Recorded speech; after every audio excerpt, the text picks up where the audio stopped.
అందరికీ నమస్తే. నా పేరు సుదత్ బోడపట్టి, జనసేన పార్టీ రాష్ట్ర కార్యదర్శి మరియు రాష్ట్ర సివిల్ సప్లై కార్పొరేషన్ డైరెక్టర్. ముఖ్యంగా ఈరోజు మీ అందరి ముందుకి ముఖ్యమైన అంశాలు మాట్లాడడానికి వచ్చాను. ప్రత్యేకంగా మొన్న ఏలూరులో జరిగిన దళిత క్రైస్తవ బహిరంగ సభ సమర శంకరావం పూరించిన ఇది జై భీమ్ భారత్ పార్టీ జడ శ్రవణ్ కుమార్ ఆ వేదిక మీద నుంచి కొంతమంది స్పీకర్లను తీసుకొచ్చి మాట్లాడించాడు. ఆయన దానికి బ్యాక్గ్రౌండ్లో బాబాసాహెబ్ అంబేద్కర్ గారు ఫోటో పెట్టాడు జడ శ్రవణ్ కుమార్. అసలు జడ శ్రవణ్ కుమార్ ఇతను చేస్తున్నది ఏంటి? ఏం చేసి నువ్వు దళిత క్రైస్తవ మీటింగ్ పెట్టావు? దేని గురించి ఈరోజు అందరినీ కూడా భయభ్రాంతులకు గురి చేస్తున్నావు? దళిత క్రైస్తవుల మీద దాడులు జరుగుతున్నాయి, దళిత క్రైస్తవ చర్చిల మీద దాడులు జరుగుతున్నాయి. ఇవన్నీ కూడా క్రైస్తవ మతాన్ని భయపెట్టి నీ గుప్పిట్లోకి తెచ్చుకోవడానికి ప్రయత్నిస్తున్నావు. ఇది చాలా తప్పు. దానికి నువ్వు బ్యాక్గ్రౌండ్లో బాబాసాహెబ్ అంబేద్కర్ గారి యొక్క ఫోటో పెట్టావు. దేనికి పెట్టావు? నువ్వు ఇన్ని నీతి మాటలు మాట్లాడుతూ ఉన్నావు. నువ్వు వ్యక్తిగతంగా మరి న్యాయ వృత్తిలో ఉన్న వ్యక్తివి. నువ్వు ప్రజల్ని ఇట్లా మోసం చేయొచ్చా? క్రైస్తవుల్ని ఏంటి పార్టీలు కొడుతున్నాయా? క్రైస్తవుల్ని కూటమి ప్రభుత్వం ఇబ్బంది పెడతా ఉందా? ఏం మాట్లాడుతూ ఉన్నావు నువ్వు? ఈరోజు బాబాసాహెబ్ అంబేద్కర్ గారి యొక్క ఫోటోకి నువ్వు పెట్టిన ఈ సభకి సంబంధం ఏంటి అని అడుగుతున్నాను. అసలు బాబాసాహెబ్ అంబేద్కర్ గారు ఏ మతంలోకి వెళ్ళారో నీకు తెలుసా? ఆయన తీసుకున్న మతం ఏంటి నీకు తెలుసా? మరి నువ్వు నిజంగా బాబాసాహెబ్ అంబేద్కర్ గారి యొక్క వారసుడు అయితే, నువ్వు నిజంగా బాబాసాహెబ్ అంబేద్కర్ గారు రచించిన రాజ్యాంగపరమైన పదవిలో ఉండి నువ్వు మాట్లాడాలనుకుంటే అసలు నువ్వు మాట్లాడాల్సిన సభ ఇదా? నువ్వు పెట్టిన వేదిక కరెక్టా? క్రైస్తవ మీటింగ్ పెట్టి దానికి రాజకీయ రంగు పులివి ప్రజలు నమ్మరని చెప్పి ప్రజలను మోసం చేయడానికి, ప్రజల యొక్క బలహీనత ఆడుకోవడానికి నువ్వు పెట్టిన సమావేశం అట్టర్ ఫ్లాప్ అయింది. ఇది ప్రజలందరికీ తెలుసు. చాలా మంది చదువుకోలేని వాళ్ళు ఉన్నారు, చాలా మందికి అవగాహన లేదు. వాళ్ళందరికీ కూడా నువ్వు తప్పుడు ప్రచారాలు చేస్తూ మోసం చేయడం కరెక్ట్ కాదు. దీనికి తోడు నువ్వు పవన్ కళ్యాణ్ గారిని టార్గెట్ చేయడానికి పెట్టావు ఆ మీటింగ్. నీ సమావేశంలో మాట్లాడడానికి వచ్చిన ఆ ప్రశ్న రావణ్ అడుగుతున్నాను. అయ్యే రావణ్, కొడకల్లారా అంటున్నావు కదా, నిన్నే అడుగుతున్నారా కొడక్క? ఏట్రా నీ పూర్తి పేరేట్రా? నీ ముందు పేరేటి? జోసఫ్. మరి నీ బాబు పేరేటి? ఏట్రా నువ్వు మార్చేసుకుంటే నీకు పదాలు మారిపోతాయా? నువ్వు కొడకల్లారా పవన్ కళ్యాణ్ తరిమి కొట్టేస్తావా? ఏం మాట్లాడుతున్నావురా?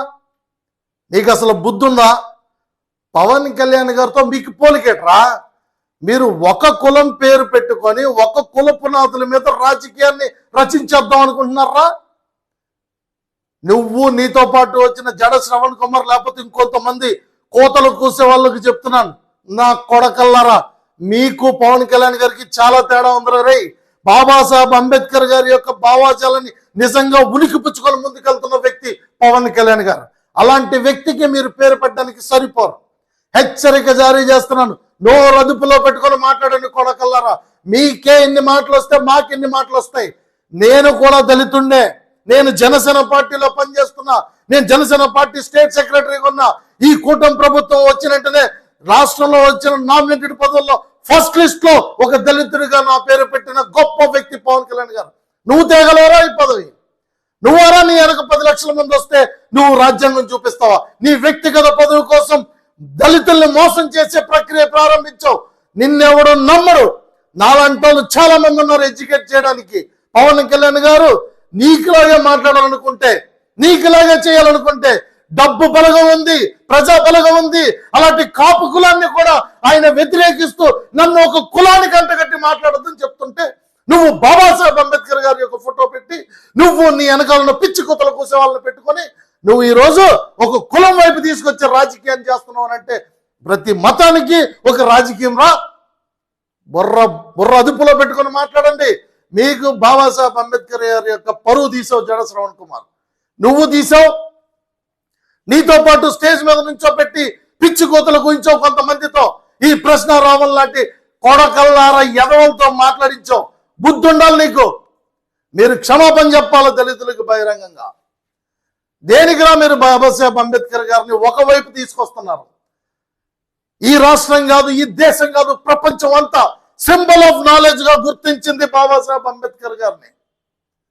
He is not a symbol of Dalit, he is a symbol of knowledge. గుర్తు పెట్టుకోవాలి. అరే మీరు చదువుకున్నారా? మూర్ఖులు రా ఎదవలరా. ఏం మాట్లాడుతున్నారా? ఈ వ్యవస్థను ఎక్కడ తీసుకెళ్తున్నారు? ఒక కాపు కులంలో పుట్టిన పవన్ కళ్యాణ్ గారు వచ్చి నేను ఒక కులం కోసం మాట్లాడను, ఒక మతం కోసం మాట్లాడను, కుల మతాలకు అతీతంగా రాజకీయం చేస్తాం, కులాలను కలిపి ఐక్యత తీసుకొస్తాం, మతాలను కలిపి ఐక్యత తీసుకొస్తాం అని చెప్తుంటే మీరు అంబేద్కర్ గారి పేరు చెప్పి దళితుల్ని వేదిక మీదకి తీసుకొచ్చి అమాయకులైన దళితుల్ని బలి చేస్తూ మీ యొక్క స్వార్థాల కోసం, మీ పదవుల కోసం దళితులు క్రైస్తవులు అని చెప్పి అడ్డు పెట్టుకొని మీరు రాజకీయం చేస్తున్నారా, వ్యాపారం చేస్తున్నారా? నోరదుపులో పెట్టుకొని మాట్లాడండి. అంటే బుర్రలేని వాళ్ళు అంటే మీరు ఏదైనా చెప్తారా? వినేవాడు ఏదో అంటే చెప్పేవాడు అలాగంట. అలా ఉంది మీ వ్యవహారం చూస్తుంటే.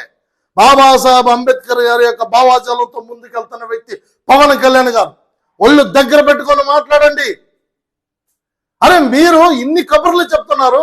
అరే ఒక డ్రైవర్, వైసీపీ హయాంలో ఒక డ్రైవర్, ఒక దళితుడు, అతన్ని చంపేసి కారులో పెట్టి డోర్ డెలివరీ చేస్తే దాని గురించి ఎందుకు మాట్లాడలేదు మీరు?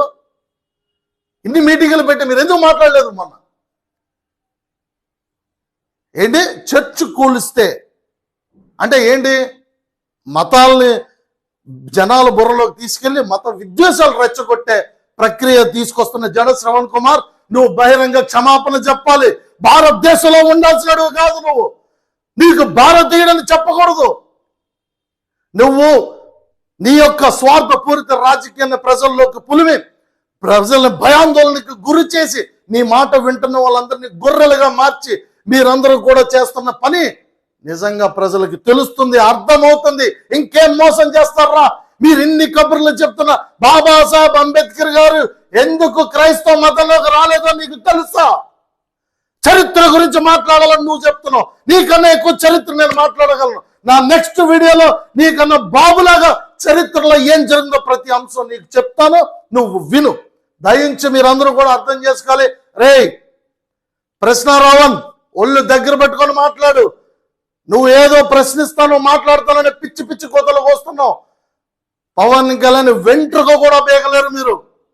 పవన్ కళ్యాణ్ వెనుక ఒక కులం కాదు, అన్ని కులాలు ఉన్నాయి. అన్ని కులాల ఐక్యత కలిగిన, అన్ని కులాలని సంబోధించి దేశ ఐక్యతని సంబోధించి రాసిన బాబాసాహెబ్ అంబేద్కర్ గారి యొక్క రాజ్యాంగ పదవిలో ఉన్న వ్యక్తి పవన్ కళ్యాణ్ గారు. అందుకే ఆయన ఆ రాజ్యాంగాన్ని గౌరవించారు. అందుకే ఈరోజు బాబాసాహెబ్ అంబేద్కర్ గారిని గౌరవించుకుంటూ ప్రతి కులంలో ప్రతి ఒక్కరికి కూడా న్యాయం చేసిన వ్యక్తి. ఆయన చేసిన మంచిని 10 మందికి చెప్పుకోవడం అలవాటు లేదు. దయించి అర్థం చేసుకోవాలి. మీరందరూ ఏదో తప్పుడు కొత్తలు కూసి పవన్ కళ్యాణ్ గారిని తప్పుదో పట్టించి ఏదో పవన్ కళ్యాణ్ గారిని టార్గెట్ చేయాలని చెప్పి చేస్తున్నారు. ఇదంతా మాకు తెలుసునరే. ఓ పక్క వైసీపీ కుట్రలో భాగంగా నువ్వు ఒక పాత్రరా జడ శ్రవణ్. నాకు తెలుసది. నాకే కాదు, ఈ రాష్ట్రంలో ఆంధ్ర రాష్ట్ర ప్రజలందరికీ తెలుసు. ఇప్పుడు కాపు కుల నాయకులను రెచ్చగొట్టారు పవన్ కళ్యాణ్ గారి మీదకి. ఓ పక్క దళిత కులను కూడా రెచ్చగొడుతున్నారు. అవన్నీ దొబ్బరరే కొడకలరా. మీ అందరికీ చెప్తున్నా, మళ్ళీ పవన్ కళ్యాణ్ గారు తొక్కి నారదీస్తా అని చెప్పారు కదా. నీ ఇలాంటి రాజకీయ సన్నాసులకే తొక్కి నారదీయడానికి జనసేన పార్టీ ఉంది. ఆ జనసేన పార్టీలో మా జన సైనికులు అంతా ఉన్నాం. నేను చెప్తున్నాను, నువ్వు ఎమ్మెల్యే అవుతావో అవ్వో నాకు తెలియదు, కానీ నేను జనసేన పార్టీలో ఒక దళితుడిగా ఎమ్మెల్యే అయి తిరుగుతాను, అసెంబ్లీ గేటు దొక్కుతాను. నువ్వు అసెంబ్లీలోకి రావాలంటే నా పర్మిషన్ తీసుకో, నేను నీకు లెటర్ రాసిస్తాను. Thank you. జై జనసేన, జై పవన్ కళ్యాణ్, జై భీమ్.